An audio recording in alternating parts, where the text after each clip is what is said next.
আসসালামু আলাইকুম, good morning. তো আমি ডেইলি ব্লগের সাথে আমি কি করি তার সাথে তোমাদের একটা স্টোরি শেয়ার করব।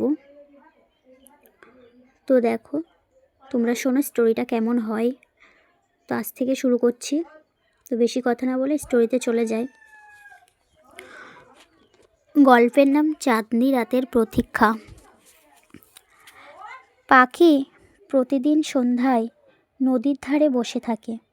বাতাসে ঢেউয়ের গন্ধ, মাথার ওপর নরম আকাশ, আর মন ভরে থাকে এক অজানা অপেক্ষায়। কেউ জানে না সে কাকে খুঁজে বেড়ায়, হয়তো নিজেকেই, হয়তো কোনো হারানো আলোকে।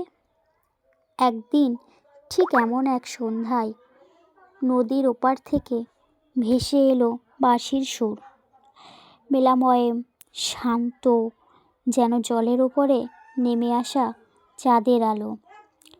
পাখির বুকের ভিতর কাঁপন উঠল। সুরটা সে চিনতে পারে না, তবুও অদ্ভুতভাবে মনে হলো বহুদিনের পরিচিতি। সুরের দিকে চেয়ে দেখে নদীর ধারে দাঁড়িয়ে আছে এক তরুণ। নাম তার অরণ্য, চোখে রহস্যের ছায়া, মুখে নরম হাসি। অরণ্য বলল, তোমাকে দেখেই সুরটা বেজে উঠল। বুঝিনি, বাজাতে বাজাতে পথ পেরিয়ে এখানে এসে যাব।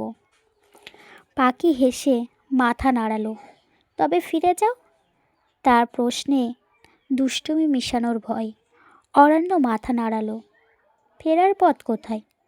তোমার কাছে আসার পর তো সব পথ বন্ধ হয়ে গেল। এরপর থেকে প্রতিদিন তারা নদীর ধারেই দেখা করত।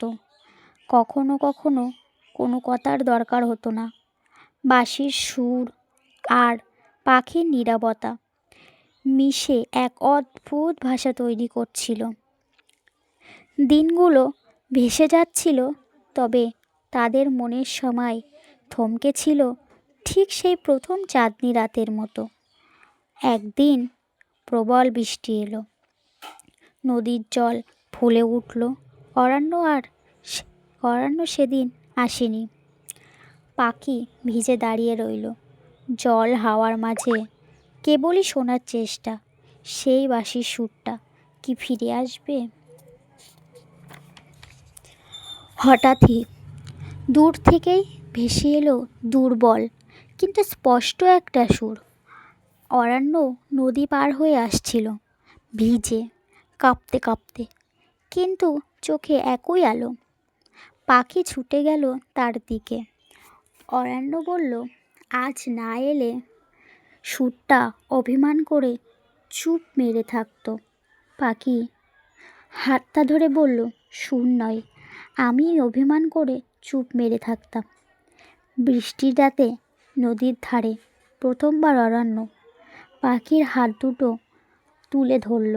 আকাশে আর চাঁদ ছিল না, তবে তাদের চোখ যেন নিজস্ব একটা আলো জন্ম হলো, যেখানে সুর, নীরবতা আর ভালোবাসা একসাথে বাস করে। আজকের গল্প এই পর্যন্ত। তো পরের পার্ট দেখতে চাইলে আমার চ্যানেলটা সাবস্ক্রাইব করে আমার পাশে থাকো। পরের গল্প পরের পার্টে দেওয়া হবে।